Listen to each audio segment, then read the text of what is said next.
Welcome to class 2 of Kids Cook Real Food. We're talking knife safety today, so this is a really important video, and that's why I have all the kids around me, because whether you're using a butter knife or a chef's knife, I still want you to be safe every time. So the first rule for knives is point down when you carry them. Everybody pick up your knife and show me, point down, and that's whether it's over the cutting board or if you're carrying it from the drawer to the table, you're gonna have it point down. When we set our knives down, they should be flat and away from the edge, never like that. We wanna make sure that our blades are safe and far away.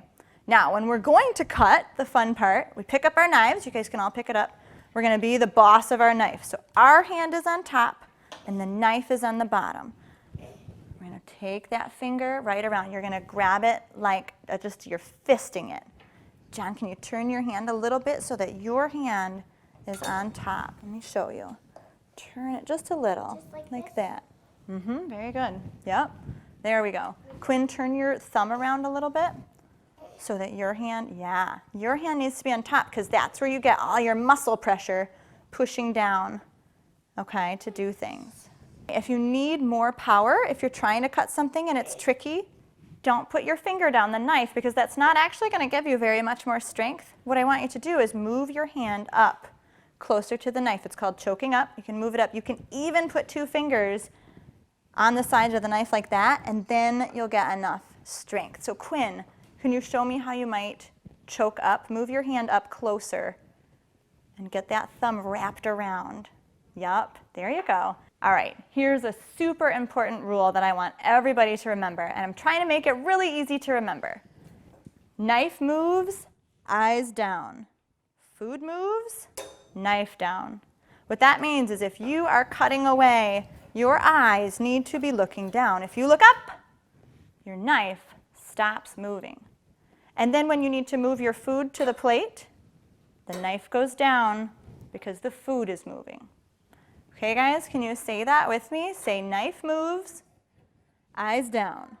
Ready? Let's try it again. Ready? Say knife moves, eyes down. All right, now say food moves, knife down. Let's do it all together. Ready? Food moves, knife down. Now we're going to talk about the different ways to hold the food. Because we want to cut the carrot, right? Not the finger. Sometimes kids hold food like this. Uh-oh. Oh. Right, we say, that finger's saying, pick me, I want to get cut. Yikes, we don't want to do that, right? So shake your head, go, no way. We don't want to do pick me. So your adult guide is going to remind you if they see fingers pointing toward a sharp knife, they're going to say, pick me. And that means, you need to get down to the other end. We're going to stand our fingers up like this. Can everybody stand your fingers up really straight on your board? Right, like a soldier stands at attention like that. Oh, that's very good, girls.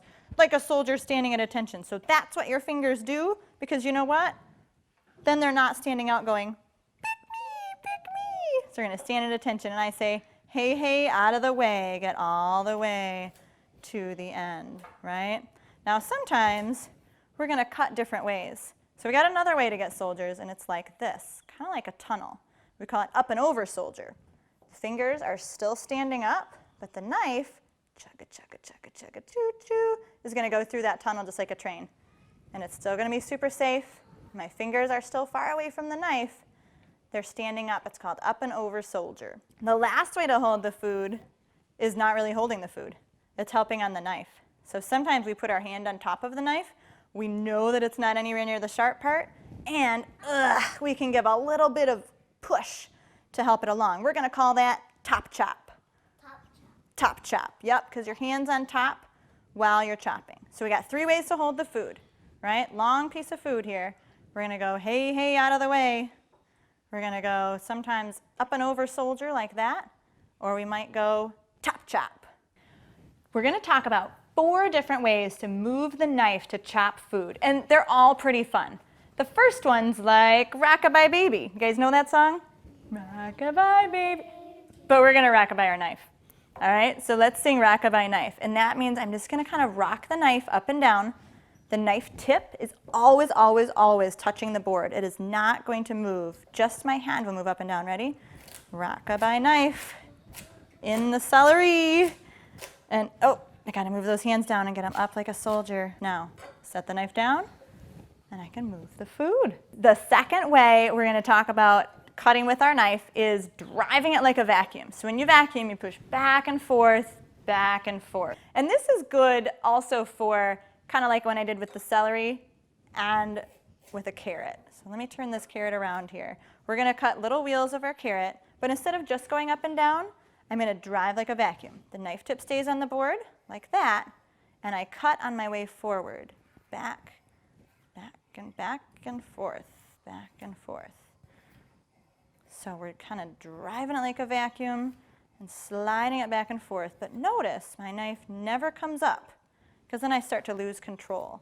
It's really, really controlled when I can slide it back and forth, back and forth. Everybody pick up your knife. Let's try that one. Put your tip on the board and just drive it forward, back, forward, back, forward, back. Leah, you gotta turn your hand a little bit so your thumb isn't right on top. Yeah, your hand should be on top. Good.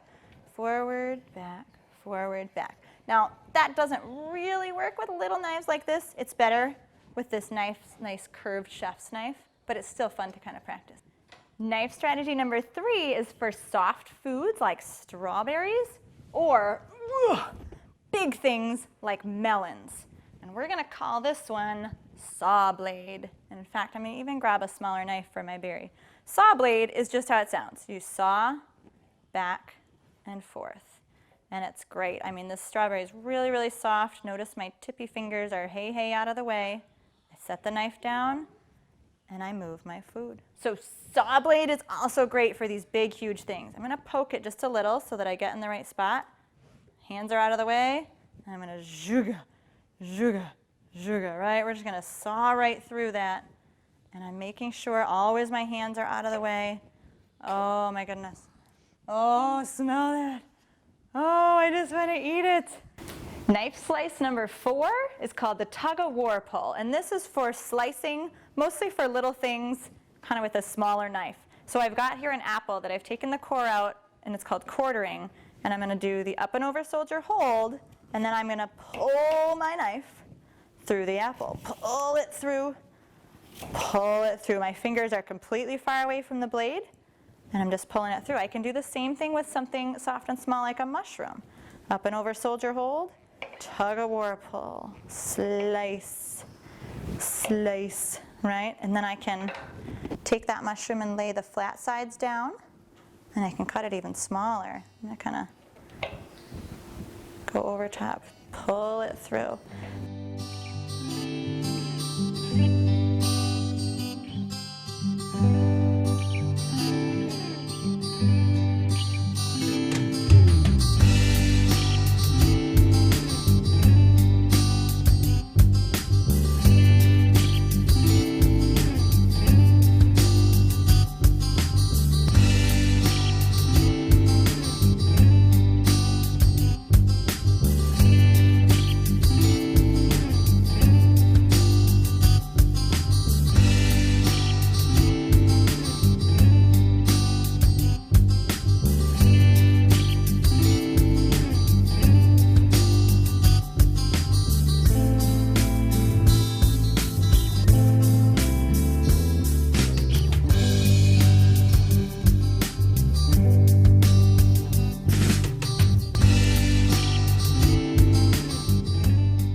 So now you know 3 safe ways to hold food, 4 ways to move your knife, and remember the most important safety rules. Carry the knife with the point down.